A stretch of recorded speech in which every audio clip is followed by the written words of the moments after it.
to Awkward Insurance, you guys. I have missed you so much. We took a little bit of an accidental break, but we are back and ready to chat. Don't forget to like and subscribe our podcast channels anywhere you listen to podcasts. And most important to me, please, please, please send us your comments at podcasts@scic.com because I am so interested to hear from listeners and mold this channel into what it needs to be for you. So let's get started. I have some very special guests with me today. Well, actually, they're all special, but these folks, they're my people. Here's a little context just in case I've never talked about it before, because I'm pretty sure I have. I'm one of the several academic directors here at the National Alliance for Insurance, Education, and Research. That takes practice to say all of that without tripping over it.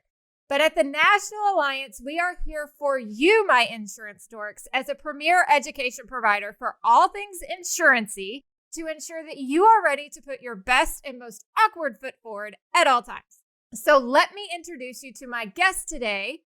First up is Mr. Paul Martin, our academic director of all academic content and our team leader. Welcome, Paul. Thank you, Dustin. It's great to be on your podcast. Thank you so much for being here. Kat Ferris, you're up next, whom you have met on a previous episode. She is the Commercial Lines AD all the way from Floridia, as my daughter calls it. Welcome back, Kat. Thanks. I'm so happy to be back with you. Me too. And you are just so shining and beautiful today. You guys can't see her on video, but I can. I washed my hair this morning. Just for you. Me too. Sarah Hofftig is up next, and she is the academic director of risk management who hails from Austin, Texas. How are you, Sarah? I'm doing great today, Dustin. So nice to be here. Thank you for coming, and you as well are so beautiful today. I hear you got your hair cut. Yes, well, it was time. And last but not least, Jay Williams, former rock band musician and academic director over faculty development. What is up, Jay? So glad to be in Arkansas with you. You know, Yes. even if it's magically transported, but so glad to be with you. It's always good to be. It's my first podcast with you. I'm excited. It is your first podcast with me, Yeah. and you've got a little bit of a connection to Arkansas, right? I do. I do. I forgot, like, every time we talked when I first met you, you would be like, hey, what comes next? I'm a graduate of the University of Central Arkansas. Bear claws up, baby. Bear claws up. Bear claws up. And so he would say this, which UCA is like maybe 20 minutes north of me. He'd go, I graduated from UCA. And I swear for maybe like 3 or 4 conversations, I was like, oh my gosh, Jay, that's amazing. And he just played it off like, yeah, it's okay. It's the first time you've heard it. I understand the challenge. So you guys, I want to start by welcoming you and thanking you so much for being here. The whole point of this episode for Awkward Insurance is to let all of our listeners know that the academic directors here at the National Alliance are here for them. And not too many people know that we even exist, because I know before I started in this position, I didn't even know I existed. So I want to just dive right into some questions. Just a little couple of icebreakers to get everybody laughing and him-hawing. What is the most useless talent you have? Let's start with Jay, just because I figure he's going to have the best one. My useless talent. Wow, that's a tough question. My useless talent is probably hitting horrible golf shots. Outside Hitting of that, horrible golf shots. Yes. What's the worst golf shot you've ever hit, or person? What's the Yeah, I most never famous hit person you've ever anybody. hit? Oh, dang. Yeah, I've never hit anybody, but I've hit a number of houses along the side of the golf course. Yeah. Mhm. I've hit a deer. I've hit a deer with a golf ball. Did you really? Yeah. Wow. Yeah. I hit a duck one The day. phrase "just hit the deer" applies if you're driving the car. It's not meant to be golf advice. She ran out the fairway. Sorry, I took my oldest granddaughter. She used to like to play golf with me, and so when we lived down in St. Pete, I took her to the par 3. We were on the last hole, and I was hitting a 5-iron to the green, and unfortunately, I caught it thin, and it just shot along the ground, and it hit a duck. and I think it almost killed the duck. It was Trinity, we got to go now because the duck was like walking around in circles. All right, I'm Kat, like, yeah. what's your most useless talent? Oh, so my most useless talent. I don't know if the older gentleman would understand the reference, but if you've ever seen the movie Mean Girls, I can do the Kevin Napor rap from Mean I Girls. have never seen the movie Mean Girls. Oh my God, I just blew her mind. You've never seen Mean Girls? Oh my No, goodness. I was afraid it would be like too relational to my life. Oh, no, it is so good. It is so good. I mean, my family and I, we express our love for each other by applying random quotes from Mean Girls into everyday conversation. I guess I'm going to have to watch it now. What's your favorite quote from Mean Girls then? Is butter a carb? That's awesome. Yes. Yes. But watch the Mean Girls, and then whenever you're ready, I can grace you with the Kevin Napor rap. Well, let's go ahead and do it because I'm sure somebody listening might be familiar with Mean Girls. Oh gosh. Well, if you haven't seen it, it won't mean anything. So, well, not to us, but maybe to a listener. All right, you ready for it? Go for it. Let's go. Yep. Go. Oh, you suck MCs ain't got nothing on me. From my grades to my lines, you can't touch Kevin G. I'm an athlete. The nerd is inferred. Forget what you heard on my James on the third. Shush, you're not stirred. I'm Kevin Napor. The G is silent when I sneak in your door. I make love to your woman on the bathroom floor. I don't play it like Shaggy. You'll know it was me. Because the next time you see her, she'll be like, oh, Kevin G. Well, I don't know any kind of relevance to that, but that was so worth it. You asked what a useless talent was, and you have to admit that one is pretty useless. Oh my gosh, I just loved watching you do it. It's a shame everybody else can't see this. That would be amazing. funny. It really is. Goodness. That was awesome. Paul, what is your most useless talent? I can juggle. Well, that's amazing. That keeps kids I entertained. learned that's pretty useless, but I can juggle. And I do have another talent that hardly anybody knows. This is really interesting. I can stop hiccups anytime I want to. And then that makes it sound manipulative. No, and I can teach people how to get. I can get somebody to stop hiccuping. It takes me about 4 minutes. Wow. Give us your tip. It's all what it is. I know it's all about concentrating on something. It really doesn't matter what it is. It's concentrating on something so intently that your muscles in your throat relax and it lets out the air. Interesting. And I've been doing this so long now, I can just do it just like that. That is very interesting. That actually is going to be very useful. And that's not a useless talent. To Paul. Yeah. Like, all right, Paul, I need your help now. Anytime we get the hiccups, I'm calling Paul. Yeah. Including my let you get rid of kids. them. Sarah, you are next. What is your Okay. most useful talent? Useless talent. Useless. Well, believe it or not, I have crammed a lot of arcane information into this brain. And maybe once every 3 years, I'll pull something out, have and it will be pertinent to the conversation right then and there. And then it goes away. And I just have a lot of ancient, old, ancient, strange information in my head, which is not really applicable to my daily life. It's just in there. I relate to that so much. Unless we go to a trivia night together. Yeah. I'm saying AD team trivia night in Austin. Maybe. That would be awesome. Mm-hmm. Stay tuned for the end of the episode. Ooh.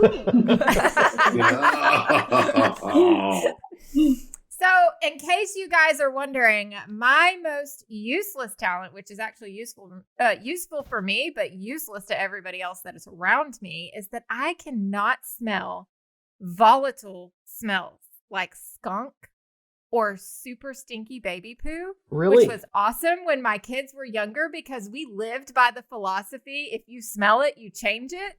Which can, that can lead to a little bit of danger because somebody doesn't want to change the diaper, so they just ignore it. But there are certain poos that you just cannot ignore, except I can. So has that always been a thing for you? Or? It has always been a thing. So we'll be going down the highway or something, and everybody in the car is gagging. I smell skunk, and I'm the one that's deep breathing going, I don't smell anything. You can't smell a skunk. You can't smell skunk. I cannot smell skunk. That's That is by the way, also there's an animal. There's an animal that can't smell skunks. Me. No, owls. Owls. They don't smell skunks. That's why sometimes if you're walking through the woods and you smell a skunk, you may be smelling an owl because they'll eat skunks. I'm gonna have to look up owls and figure out if they're now my spirit animal. They could. There you go. There you go. I love it. Thank you for divulging your useless talents to us. I'm sure they are useful to somebody, but to most, they are probably very useless. So I also want to know what's the most outdated technology you use. And I'm going to start with Paul on this one because during a recent trip to the National Alliance, I found out that Paul seriously needs an upgrade to his phone. Yes, I use an old iPhone, so that's pretty ancient. An iPhone 6, you guys, an iPhone 6. It works. Wait, I have a 6. It works fine. I'm not changing it until it dies. There you go, Oh Sarah. my goodness. There you go. My sister right there. Jay, fax machines is yours, right? No, No. actually, the most outdated thing I have is the headset I'm wearing right now. I'm a cutting edge technology guy. Yeah, Is he it is. from a Walkman? But, I had one. one. Everybody used the. I had You one. still have a Walkman? And Do a you still use Discman. I it? used to have one of those. So I had a Walkman when I was like a teenager, and I don't know if anybody else will get this reference, but Kat might. But Jinko jeans were the best jeans in order to have your Walkman portable with you. Because they had the biggest pockets ever. So yeah, that was awesome. Thank you for the flashback. Kat, outdated technology. You just don't seem like you have outdated technology, but I want to hear about it. No, I really don't. I kind of like Jay. I like to have the newest. I mean, especially when the iPhone 12 Max Pro came out with the camera. I'm like, I can get better pictures of my dog. Yes. But there's some like certain social media apps that I refuse to use. So like I will never use Facebook Messenger. I'm not installing it on my phone. Don't ever try to send me a message through Facebook. You'd have better luck sending a carrier pigeon than sending me a Facebook message. So You know, I thought about this with myself, and I can't think of anything that I use that's outdated because I am constantly like Best Buy is my best friend.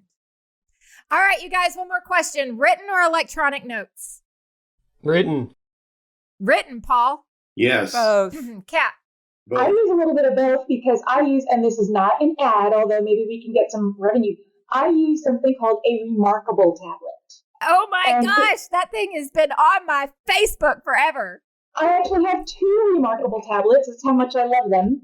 And it's written notes that I can save electronically. Oh, I love it. So I am a written notes person too. I find that when I do electronic notes, I just don't remember it as much. Mhm. And then I forget where I've even stored it on my computer. But if I've got an old fashioned binder, 3-ring, 3-inch binder that is filled with pages to the max, I know exactly where every page is in that binder. So it just seems like it helps so much more. So the reason why I asked that one is because I think that's a perfect way to go into our specialties and what we do. So each one of us academic directors has a specialty here at the National Alliance. I do personal lines, Kat does commercial lines, Sarah does risk management, Jay does all of it in faculty. And Paul was formerly the commercial lines academic director, and he just kind of helps each and every one of us now with everything that we do. So he's got a little bit of a focus in everything. So I want to know, what is your favorite thing that you get to do in your role as AD? And I'm going to start with Jay, just because his role kind of stands out from the rest of ours. Yeah, so interesting. So as the director of faculty development, my job is to interface with all faculty, which includes ed consultants. So all faculty and all programs and all ed consultants. So I get to herd the cats, so to speak, right? Because they're all independent contractors. And so, my job is to make sure that they're delivering content the proper way, that exams are written properly, that they're not overly hard or overly easy, that they're supposed to be fair but challenging. And I think there's an art form to fair but challenging.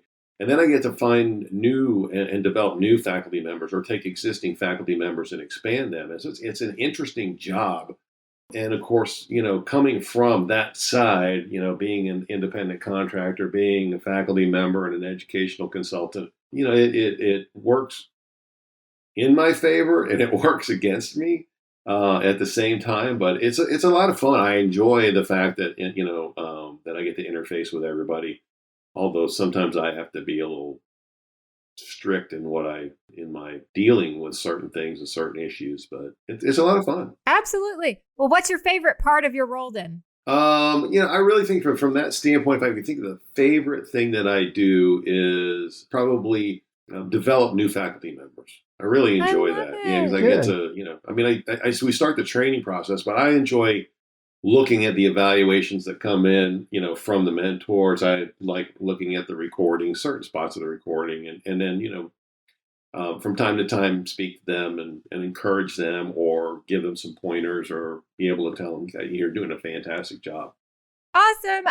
Really quickly, because I think this needs to be said, especially for listeners who are kind of peeking up right now. What does it take to be a faculty member at the National Alliance? Yeah, that's a good one. Yeah. So it's really great because we have if you go to the homepage, scic.com, at the very top, there's a little link that says become a faculty member. And so there's a little video about what we're looking for. And then there's a lot of information, but I can tell you this, I can boil it down into three things. Number one, you have to have a passion, and a depth of knowledge about the subject that you're passionate about. The second thing that you really need is the ability to be able to stand up in front of people and deliver that and be confident in what you know. And then finally, and we're going to help you through the whole process. And finally is a desire to shape someone's future. Mm-hmm. I think that's the thing is, we all. I think that's number one right there. You got to have the other two before you can, that's the key. That's the primary one, but you got to have the other two before you can really, I think, shape someone's future. But it's really interesting in that we get to, and people who come in really get to interact with people that are coming up in the business or have been in the business for a long time. Yet we're constantly having an impact on them, and I think that's what makes it fun for all of us because I know Paul teaches. Sarah, you do from time to time as well, I think. Yes, I do. But Dustin, do you teach? I can't remember if you have done some. No, I don't. Not yet. We have to fix that. Yes. Yeah. It is on my list of things to do, but there you go. Well, Kat has in the past, and she knows this. I mean, the reality is what we get from teaching people is the satisfaction of watching the light bulb come on. I always say that you watch absolutely. The light bulb come on in their eyes, and it's like, yeah, boom. Right. No, I get that. Even though I don't teach at the National Alliance right now, I definitely get that. My favorite part was not just seeing the light bulb come on for agents and CSRs that I worked with, but also clients when coverage clicked with them. That was it for me. Insurance is my gig when that happened. So. Yeah, thanks so much for sharing. Kat, what is your favorite part about being an academic director? And you're newer to this position, so I'm really curious. I am. So I'm sure that there are plenty of favorites that I have not encountered yet. Before I get into what my favorite part is, just to kind of piggyback off of something that Jay had discussed on what it takes to be a faculty member. So years ago, before joining the National Alliance, I was an agency trainer with Nationwide Insurance and Allied. And so having gone to CIC classes, I always looked at the faculty as like the gold standard of how I wanted to develop my own training skills. And I remember having a meeting with my old boss at the time, and we talked about what are your 5-year, 10-year career goals. And I always said, I would love to get involved in industry level training like the faculty at the National Alliance. But again, just the breadth of experience that all of our faculty members have, I thought, well, my experience is so limited. There's no way I could ever become a faculty member. So here I am, not quite a faculty member, but still get to be involved. And so education has always been my passion. And so being on the curriculum development side, one of the things that I really enjoy is, especially when you work with people that are newer to commercial, because commercial can be very daunting, is breaking down some topics that seem really daunting into digestible, easy to understand pieces. And like you said, like seeing the light bulb come off, that's just amazing. Joy and I this past week were at the FAIA convention in Orlando, and getting to run into agents. I got to run into a lot of agents that I had trained in my prior in my prior life, and having some of them say, "Oh my gosh, I remember you, and you were so instrumental in this." I'm like, "Oh yes, okay, I'm so fulfilled and crying now," and I just can't wait to have more of those opportunities through the alliance, and just and get to know people from all over the country. Now, don't tell me that was your favorite part, because I saw a picture of you holding puppies at that conference. Oh, I mean, the puppies were pretty dang awesome. I loved it. It was a really cute puppy, too. Sarah, what is your favorite thing about your role as an AD? Well, there are two parts. The first part is that I get to work with a fantastic group of talented and knowledgeable people, my colleagues, and we all have a common goal, which is to grow individuals in our industry and to continue to create strong products for our participants. Can we say amen? Hello. Amen. Preach it, Sarah. But it's true. It's true. We are a fantastic collegial group, and we all support each other, and we all have the same common direction. And in risk management, we would call that an organizational culture. And we do have that within our department and within the company. Now, the other great thing is something that has already been mentioned by both Jay and Kat, is that we get to help enhance the lives of others.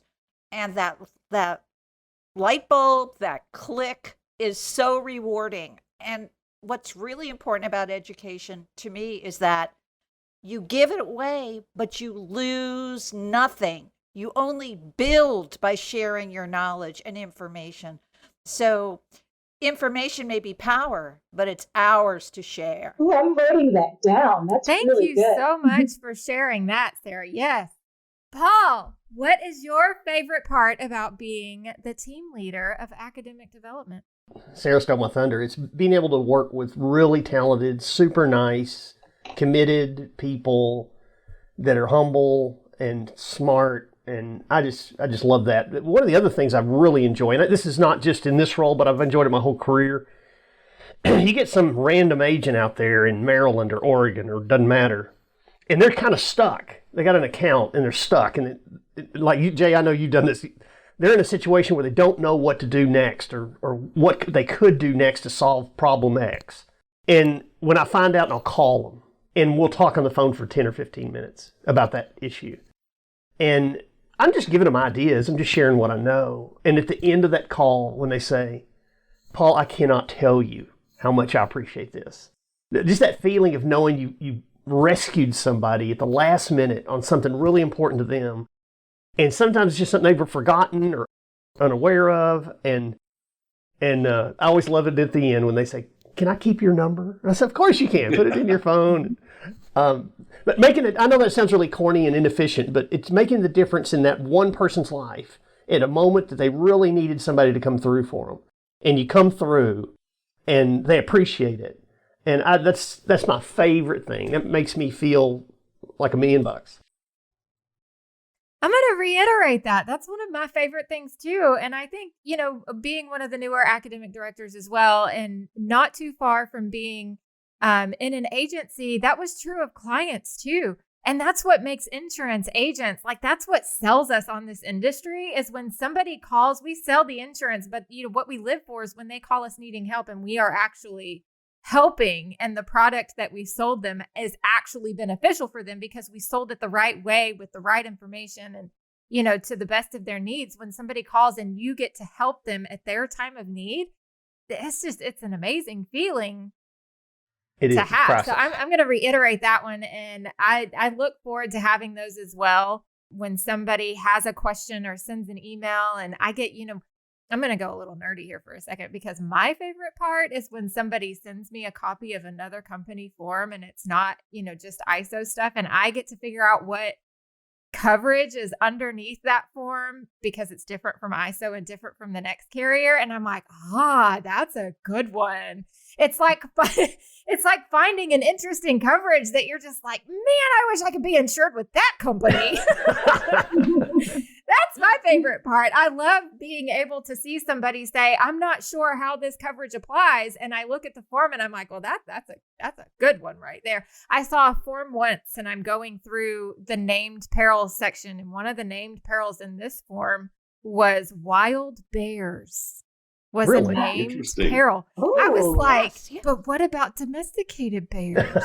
Yeah, I'm not sure that exists. How does it not?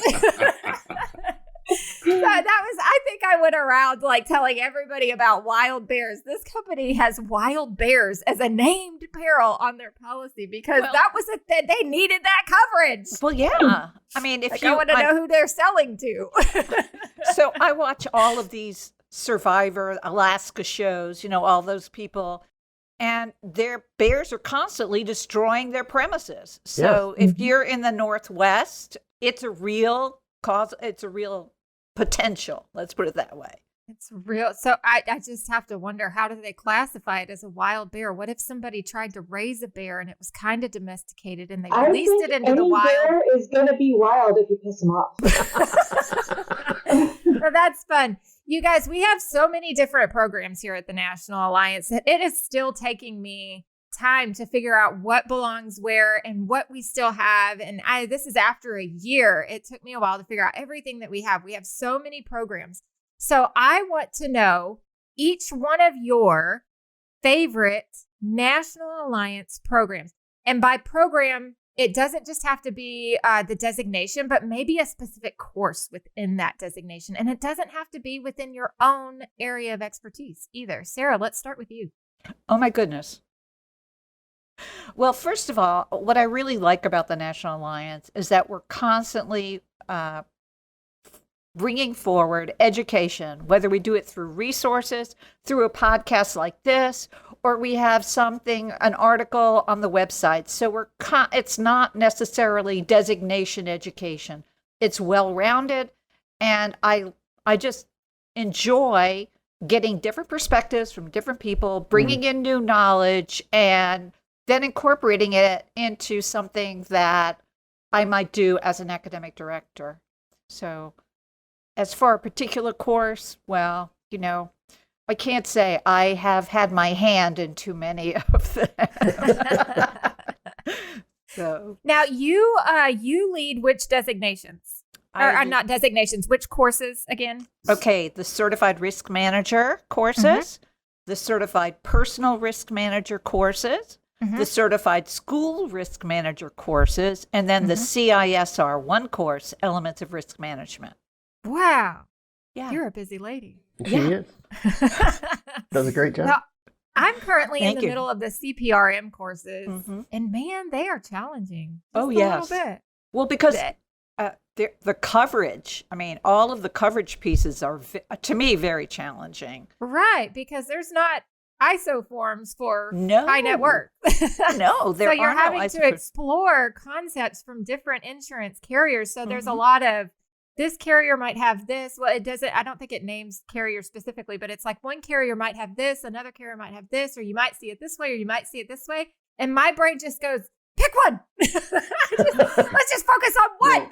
Right. Not to mention the fact that you're covering aviation and marine, which many people haven't, unless they deal in high net worth, haven't dealt with since pre-licensing days. You know what I'm saying? Yeah. Yeah. Exactly. And that's why, although the space is relatively small for those who counsel high net worth clients, we have to give them their due that they're able to make proper recommendations, particularly on coverage. Yes. It makes a difference. Awesome. Paul, favorite course? Oh, I love so much. My favorite just our CIC programs. I love commercial property. I love commercial property because it's so hard to be good at it quickly. And like Kat said, you can help them digest it. Things that are complicated, you can help them digest it. But my time here, what has become my favorites are things like, kind of like Sarah said, somebody will surprise me. one day I just decided I'd sit in on one of our mega courses, and the lady that was doing it on cyber just did a brilliant job. When I got off that thing, I said, gosh, she knows so much. Just knows far more than I'll probably ever know about it. And I was just stunned and so gratified. But one of my favorite things I've done, these podcast things that we do, I did a sit-down interview podcast with a lady that all she does all day is commercial aviation insurance. Mm-hmm. I just loved it because she knows all this stuff I don't know. And I was just soaking it in. And she was telling me things that I said, that's a thing? She goes, yeah. And she explained how it works and all this. And I just love that kind of stuff. So I'm kind of like Sarah. I love finding somebody that has a real expertise, and I don't know that. And I love learning about it and knowing that other people will appreciate it. That's just my favorite part. So the podcast stuff is really interesting to me, whether it's some really nerdy thing on D&O or whatever. I just love hearing from people that are excellent at their job. Awesome. I think that's a quality that all of us share, is that we just love learning and finding something that we haven't had the opportunity to know much about and learning from that person. So, Jay, favorite course that we offer? You know, I just a quick comment on something you just said, and that is, I don't think any of us would be good at what we do if we weren't into learning as well. And I would say that about anyone who even teaches.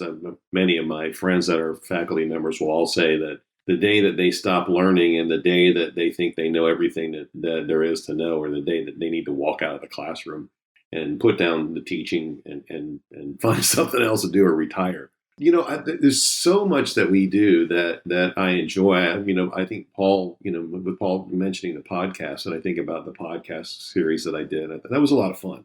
And I enjoyed that. And obviously I've taught a lot of different classes and listened to a lot of classes as an ed consultant. So it's always, you know, always in the learning phase. But I will tell you, my favorite program of all programs is insurance company operations. There's not a single topic, because I teach all of the topics in that. And there's not a single topic in that program that I dislike. You know, I mean, I think all of them, and I love the entire program. So, you know, it doesn't matter whether I get to teach day one or day two. I'm always excited when I get to teach that program, because it does give not just agents. I think people think, when they think of insurance company operations, you know, they think of well, I'm going to go, you know, and I'm an agent, I'm going to go learn what happens, you know, underneath the tent, right? You know, the reality is that many people on the company side are so siloed that they have no idea what goes on in other verticals within the company. So if I'm a sales rep in the field, I have a little inkling about underwriting, but probably not really, and don't know anything about product development or actuarial or what goes on in the executive side, except that someone tells me what to go and do. And I think everybody, whether you're on the carrier side or the agency side, walk away with, wow, I had no idea that things at an insurance company were that complex. And they really are. Yes. Mm-hmm. Thanks for sharing that. I wholeheartedly agree with you. As a matter of fact, my favorite comes from that side of this deal too. And it's agency management has always been one of my favorite, just because, I don't know, maybe it's because I always walked out of there going, oh my God, we're doing everything wrong. And I've always gone back going, you guys, we need to change this and that. And just, have you taken this course? Because it'll just make you feel, no, but I love it because there's just so much information there about best practices on agency management that really affects everybody from top to bottom. And so that was always one that I had fun engaging in. I love engaging in insurance speak, but when you do it all day long, you just love engaging in something that's just a little bit more outside of what you normally do. So agency management has always been one of my favorites. Kat, what's your favorite? So mine was actually practice of risk management. You know, kind of like what you said, kind of getting outside of the insurance speak. One of the things that I thought was really interesting about getting the CRM designation was that it looked at risk management outside of the context of insurance. Mm-hmm. Now, I really, despite passing analysis of risk, really, really, really hated analysis of risk. Mm-hmm. And despite loving practice of risk management, I ended up having to take that one twice. I got sick and didn't do as well on the test as I thought I would have done. But but I took it twice, and just even taking it from one year to the next, seeing how the information was updated and more relevant. I, have done some volunteer work with some nonprofits outside of work, and just understanding the enterprise risk management, how board of directors needs to operate, things like your crisis management and your brand management and all of that stuff I thought was just so relevant regardless of what industry you're in. So that's information that I was able to take outside of my insurance 9-to-5 life, and I tore out pages and applied them into other endeavors. So I loved that. I'll say this, that the actually analysis of risk was my favorite CRM portion. Of course it would be. And I took it first because, back then there still is a recommended order, but I took that first and I thought I was going to die. Back then it was half a day on Wednesday, all day Thursday, all day Friday. So by the end of the day Thursday, because I was watching words go over my head, but whoever taught on Friday put it all together for me, and it made a lot of sense. And then it was really great. So, when I finished up my education at UCA and I was taking statistics, it was like, oh yeah, I know this I've stuff done this before. because I did this years ago.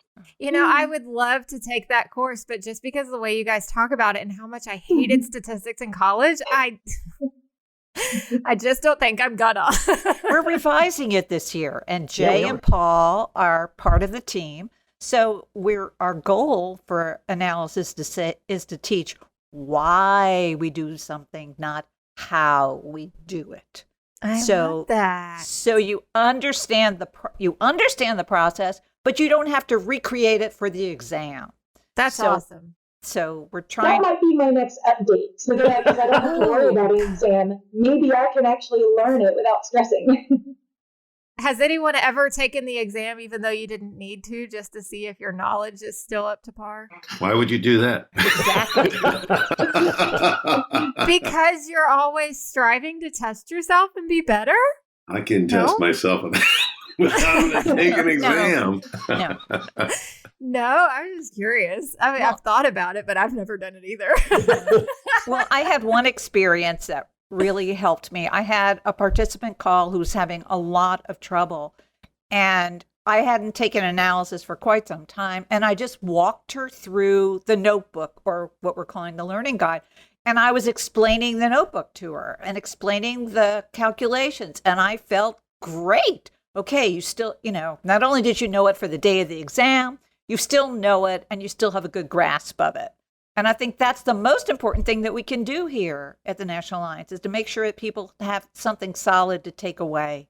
Absolutely. You know what? That's one thing that participants may not know, especially if they don't know that the academic directors even exist, is that we're here as resources for all of the participants. And even somebody that's not yet a participant and is looking into it, we're here for you guys as well. Test taking is a real fear of a lot of people. That's why I asked if anybody has actually ever retaken the test, just to, see, because it's like if you take the test and you fail it, maybe there might be a problem. But, test taking is a real fear. Test taking anxiety is a thing, but we have a little bit of intimate knowledge, not only of the courses, but the participants that we get to interact with, and we get to understand their mindset and the process that they go through when they're trying to prepare for the exam. So what is everybody's number one test taking tip for our exam? And identify whether or not it's a CISR or a CIC level, a CSRM or whatever, because the higher level courses are more written format, and then the CISR level courses are generally multiple choice. So there's a different way you need to study for each one of those. So, Dustin, funny that you asked, because before we got on this podcast, I've just been reviewing some grades for a CIC course. And with those short answer or essay questions, however you want to phrase it, my advice would be to spell out as much as you're thinking. Because if you aren't quite sure of the answer, just kind of explain where your thought process is going. Because even if you don't spell something out, exactly as it's written in the exam key, If the graders can see that you understand the concept, Yes. that's what matters. Yes. It doesn't matter answering something verbatim. It's demonstrating your understanding of the concept. And you might get all the credit. You might get just part of the credit. Exactly. You could be wrong, that's but great. yeah, you could understand it correctly, but got the number wrong. Yeah. And you can still get. Yeah, there have been times I know for me when I was taking an exam, it was, I don't remember what this is called, and I went and explained the whole purpose of the endorsement, and I passed, so I'm thinking I got some credit for it. But yeah, that's what matters. We want to see that you understand it. Yes. Exactly. Absolutely. Paul, test taking tip. Mine would be more of a study tip. Is there when you're going to the core subjects that have ISO forms and things, there is no substitute for being able to read the policy and understand it and know where provisions are found. I'm a big fan of when you're preparing for it, print the stinking thing off. The ISO form, the CGL form, the commercial property forms, print it off. Get a pen, get a highlighter, mark it up. Particularly if it's in a property realm, there's so many details that's a way of getting it in your brain for recall purposes. Goes back to you liking written notes. Yeah, but have the form in your hand. Have the form in your hand. Sarah, study tip or test taking tip? Okay, so really study tip. One thing that we've learned this past year with so many webinars is that participants have time. They're not in a 2.5 day or a 1 day format. They have time to study before the exam. And so my advice is to take advantage of it. Yeah. So that if you have a webinar Tuesday and then the next one is Thursday, attend the class on Tuesday. On Wednesday, review the whole thing so that you're feeling really comfortable with the first day's material before you go to the second day. And we say, and it's really true, our courses the sections build on each other. So don't wait to the last minute to study. Even if you're taking a classroom course, go back to your room or wherever you feel comfortable studying and review each day so that you've got a foundation for the next day. Awesome. Thank you so much. Those are some really good foundations on that. And I wholeheartedly agree with the way the webinar format has gone in giving test takers a little bit more time to be able to take that test. I was going to say one more thing building on that.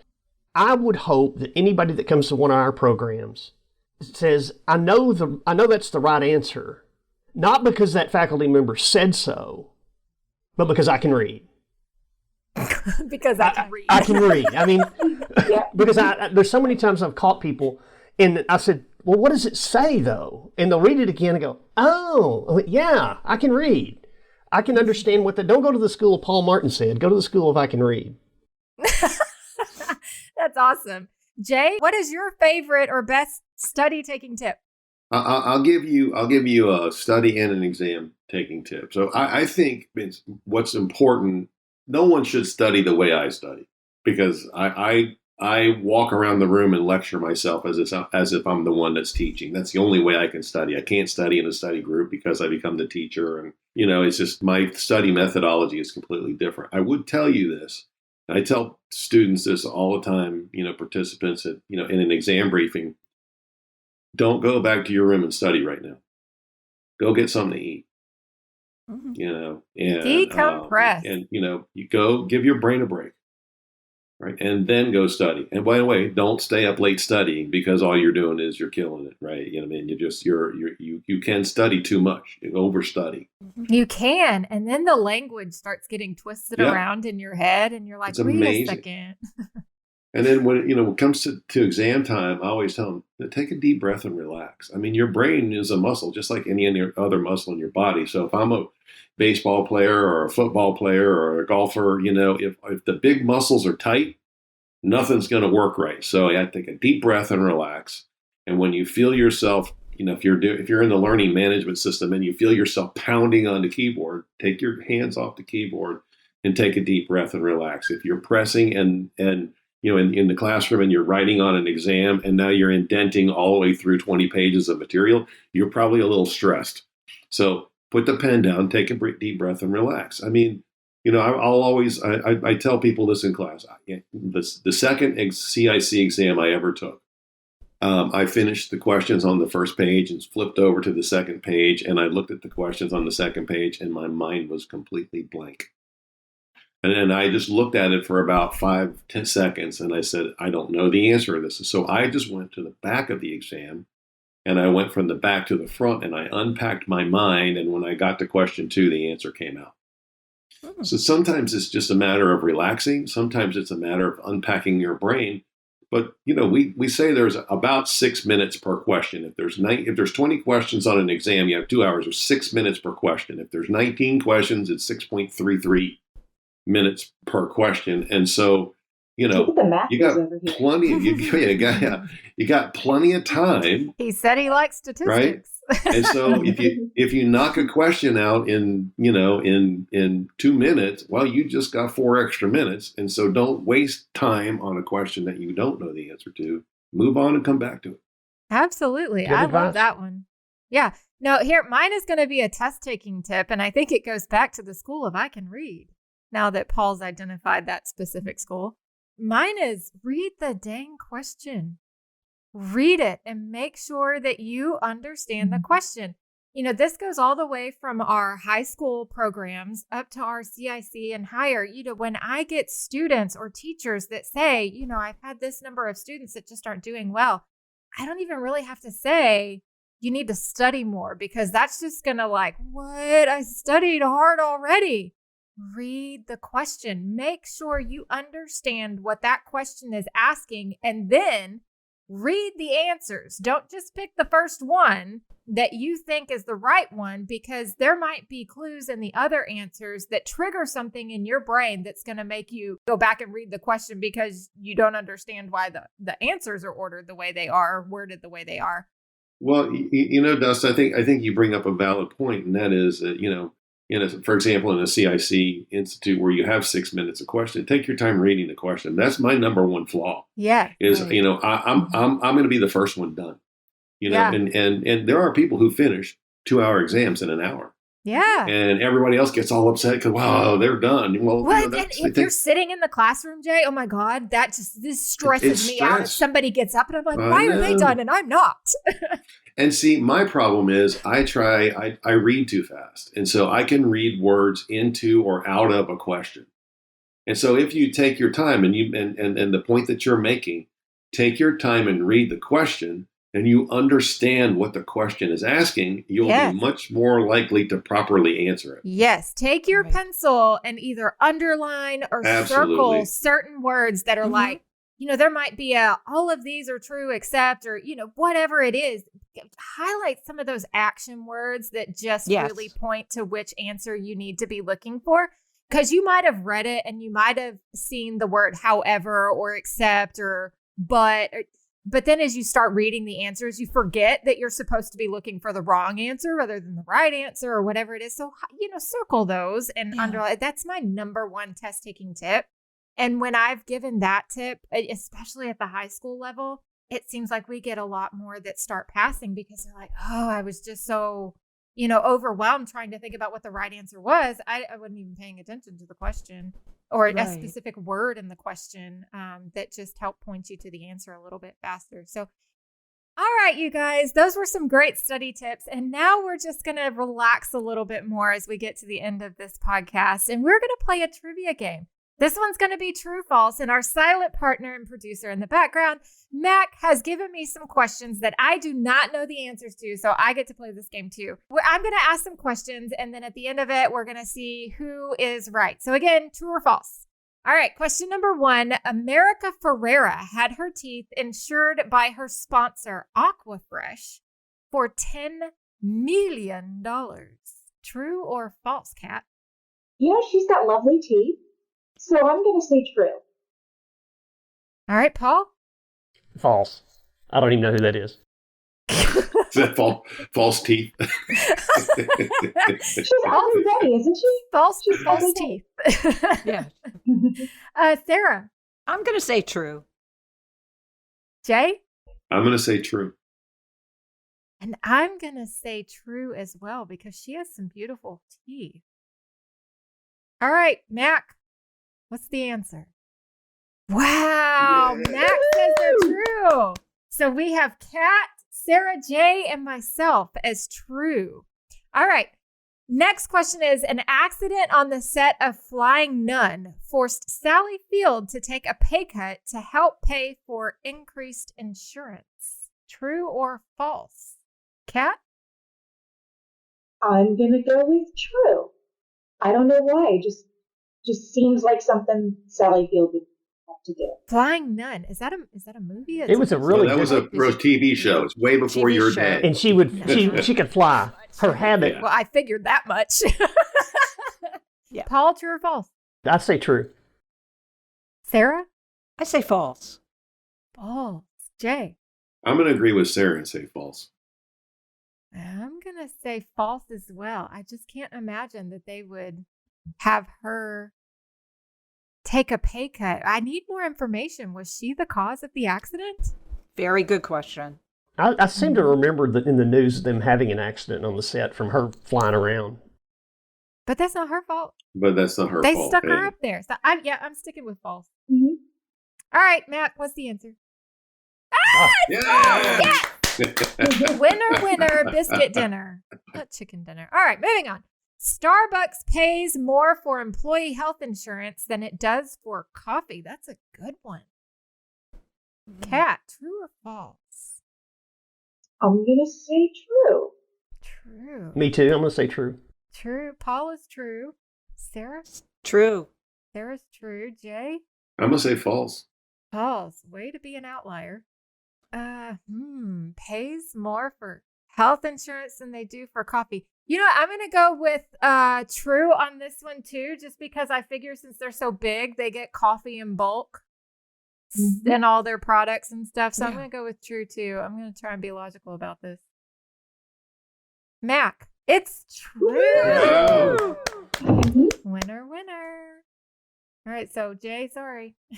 Yeah, well, All right, Apollo 11 astronauts couldn't get life insurance policies, so they left autographs for their families to sell in the event they didn't make it back. I like that one. Kat.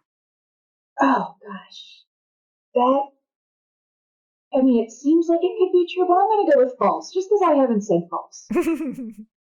Yeah, switch it up. This is that test taking anxiety where somebody looks at their test and they go, I have circled A too many times. I'm going to go with B, even though it's completely wrong. Yeah. Paul. That is true. That's a true story. Paul knows this one. You have any background information? Yeah, go let them answer. No, wait. Let's go with the rest of the answers. Sarah. I would say false because they were a government employee, and I'm sure the government would have provided for their families. Life and okay, that's a good one. Jay. I'm going to say true because military benefits ain't that great. Wait, are astronauts part of the military? They're part of the military, yeah. Really? Are they really? Yeah, they're all in the original astronauts were all military. Okay. Now you have some civilians, but the life insurance for military is maybe a couple $100,000. I don't think that's great. I like that I'm going last on this one because I get to try and draw on everybody's facial expressions and their confidence. So I'm kind of hoping that nobody has a poker face going on right here. So I'm in between Paul and Jay. Like Jay had a little bit of information that I'm like, maybe he's right. And Paul, and they both answered true. I'm going to go with true just because they both said true. Mac. True. Yep. Yay. Wow. Thanks for helping. It actually was interesting. They had 100 of these things that all three of them signed. The 100 for each of them. In the day before, they were just signing all these things. And because they couldn't get insurance, nobody wanted to share their life, and they didn't know if they would live if they died on the moon. And they knew that these would be worth gold, and so they gave them to their spouse before they left. Talk about taking a risk. The first astronaut, the first one to get, I'm just saying. And so that's a good example of test-taking anxiety, how the anxiety could ruin you, because my gut instinct said true, but it was that anxiety that said, no, let me change it up. Dang it. You circled A too many times, Kat. Oh, and by the way, NASA didn't know they did it. Wow, really? Yeah, they did it secretly. Because they knew they would be worth a fortune, particularly, think about it, if they died. Anyway.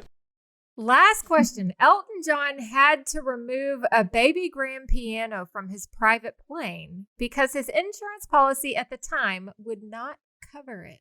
True or false, Kat?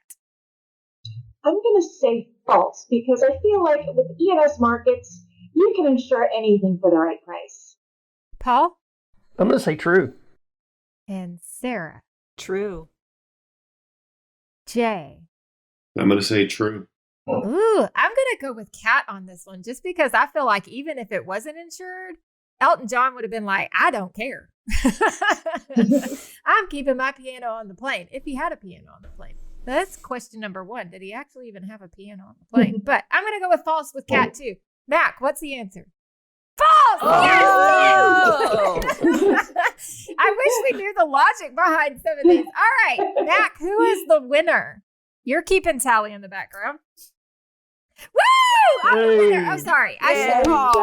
Hey, wait a minute. There must have been inside information. I mean, there might have been a little inside baseball stuff going on. There's not. I'll screenshot you. He just sent me the questions. I said, wait, these are true or false? Who's that? She did have the benefit of answering after everyone else. Exactly. Going by their... Yeah. Maybe we should have gone with the, hold up your answer thing because I was analyzing everybody else's answers too. So, all right. So the winner was me. I'm going to have a little bit more of a humble reaction and say, oh, I'm the winner. That's amazing. Because I'll probably want to edit my non-humbleness out later. You guys, this has been a really fun podcast to have you on. Again, the whole point to the podcast was just to hang out with you guys and let everybody know that we are here for them. We've all got our contact information on our website, scic.com/academic-directors. So go and check that out. We've got content that's posted on there. And again, all of our contact information, we would love to hear from you. Any questions that you have about our courses, any comments that you have about anything. If there's something in a course that's just not hitting home with you and you think it could be a little better, let us know because that's what we want to do is make sure that these programs connect with those who are taking them. So thank you all so much again for being here today. Thank you, Dustin. Enjoyed it. Thank you, Dustin. Thank you. Thanks for hanging around and listening to another awkward conversation in insurance. Stay tuned for new episodes from Awkward Insurance wherever you listen to your podcasts. And be sure to check out the National Alliance on Facebook, Twitter, LinkedIn, or at scic.com. Now go forth and be awkward. Toodles!